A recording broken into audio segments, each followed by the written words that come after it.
Hey everyone, it's Heather here at LARRS, and I wanted to today give you a very raw look at what it is like taking care of a rescue. Now, keep in mind that our rescue is very small.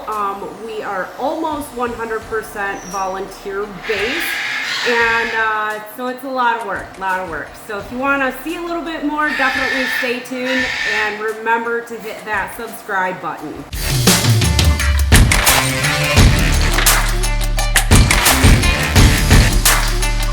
Alright guys, so I am here in our turtle room slash snake room. This is the backmost room at the rescue, and I want to show you guys something that I still have to do yet today, and that is back flush both of the turtle ponds. You guys can see that that water is not looking 100% great. So let's just go straight forward into, I like to call this, I don't know if they're going to be quiet or not. I like to call this our Big Bird room. It's not really exclusively for big birds, although when we got into this location that we're at right now, when we got into this location in 2020, it was exclusively big birds back here. But nevertheless, our big bird room right now has Rocco the macaw, and it has little Miss Ollie Bird, who is trying to be evasive here. We have Miss Alex, who is talking and growling at me. And then we have Mr. Maverick, for a lot of you who have followed our Facebook page and kind of pay attention to that. This goofball adds a lot of entertainment to that every single day. And then we have my big green angry guy, Bubba here. Bubba is actually mine. Probably a really bad angle looking into the sunshine, but here's the raw part of everything. So, we have papers to change absolutely everywhere. Everybody has made a disaster. Miss Alex here constantly puts her food inside of her water. I don't know if you guys can see that. Ollie has absolutely shredded one of the books that was given to her to chew. Haven't you, Miss Ollie Bird? And we gotta clean that up, right? And Mr. Rocco, just like all other macaws here, makes a ginormous mess. So this is something that is just totally normal for us to have to do at the rescue. Regular cleaning. And it's always loud. So I have Miss Rosie here. Say hi, Rosie. And Miss Goldie girl. Rosie and Goldie are both up for adoption, although I have to admit I'm becoming very fond of Rosie, so we'll kind of see where that goes. And then we have our little chicken bird here, our newest educational bird. And then this talkative character right here, we have Mr. Roger. Yeah? Is that right, Rod? Yeah? Hello. Hello, Roger. All right, we're going to keep going down the line here. This is little Mr. Spike. And Spike, you have yet to touch that toy back there. Yes, you do. And then we have Miss Ray Ray. Now, Ray Ray is actually belonged by someone else. So she is just staying with us right now. She was adopted from us, and her family has her stay with us whenever they have vacation or company. Like Ray gets pretty worked up when too much is happening in her home, so she comes to stay with us. And then we have the fabulous Mr. Pinky right here. Yes, Mr. Car Alarm.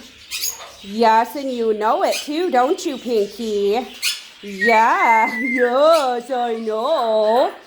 And then we have some sweet little lovebird friends here. They are up for adoption as well. These guys are not hand tame, so it's been very difficult to try to adopt them. But as you can see, floor, paper, everything, the whole row, that is going to have to be swept and have the papers changed.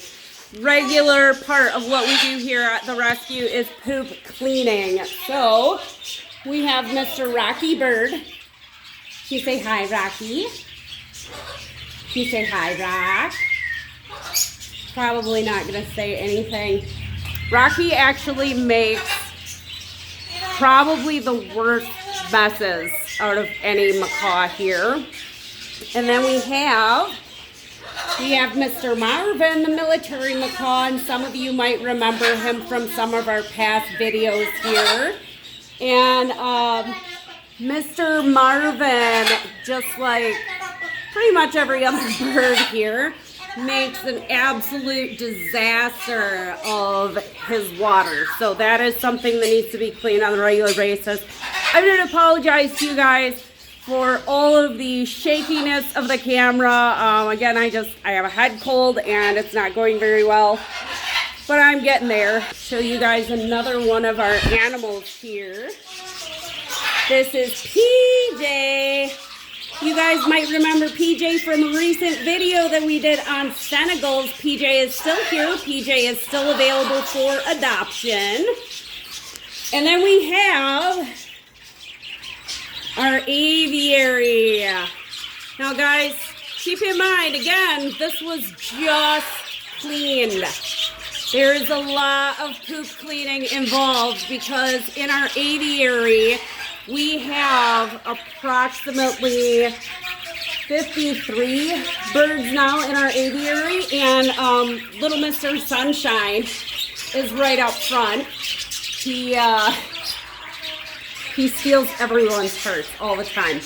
I just recently redid the entire layout of the rescue because I felt like I wanted more of the reptiles to be next to each other, more of the birds next to each other. So we just went through the main bird area. And then I'm just going to show you kind of like over my shoulder actually. So this is the beginning of all of our reptile areas here. We have everything all hooked up. We have our thermal regulators for all of the reptiles that need to get the heat mats. And our Ishi monster, our black and white Argentinian Tegu, is hanging out underneath of the blanket. Let me see if I can get at him real quick here so that I can show you guys. Ishi. Ishi monster. Good morning. Good morning. I love your big smushy face. Yes. I'm gonna let him keep sleeping.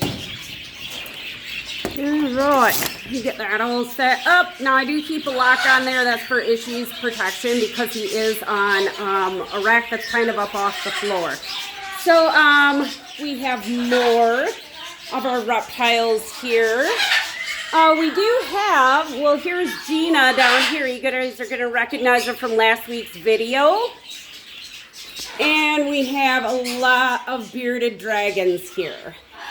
So a lot of bearded dragons available for adoption. And then we also have Miss Hera. She is one of our educational snakes. Below is Miss Coco. Albert is actually going to be adopted. And we have the start of all of our geckos. So, and I do have a couple of birds that you guys can probably hear now in the background here.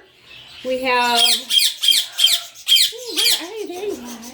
We have ringneck number 1 right here. Say hi, little one. Hi. Oh, get away. This one we're still trying to get used to here and see if we can get him to the point where he's good. Ringneck number 2. You guys are super squeaky, super loud. So we do also have some budgies in here that are disabled. They are splayed. And so they can't be in the aviary with any of the other birds. I don't want them getting pooped on, and I want them to be safe. So they have to be in a separate little cage. And then we also have some society finches in by them. Look at all the poop. All the poop, all the seed, all of everything. So this is basically, you know, what we do. All of these animals that are with us, I make no bones about it. Really, it's a lot of poop cleaning all the time. And here's my little quiet space in the kitchen. So, yeah, if you guys ever have any questions about rescue, you know, I guess I just wanted to give you a kind of like a real look at exactly how crazy things can be sometimes, you know, when you have, you know, quite a few animals and when you have them in a smaller space. You know, we try to get as many of these animals into forever homes as we can. And we do the best that we can for them. We have a wonderful, wonderful staff of volunteers helping to take care of the animals. I am in the rescue myself every single day, morning and evening, taking care of the animals. And we have a bunch of volunteers who come through and help us keep things clean and help us keep the birds healthy and safe. If you guys ever have any questions for us, definitely feel free to reach out via our Facebook page or by email. If any of you have any questions about what it's like to start and run a nonprofit for birds and reptiles, I have lots of information for you. It's not something that should be taken lightly when you are making a decision, but it can be very, very rewarding. So, as always, guys, I hope you have a fabulous day, and we'll see you next week.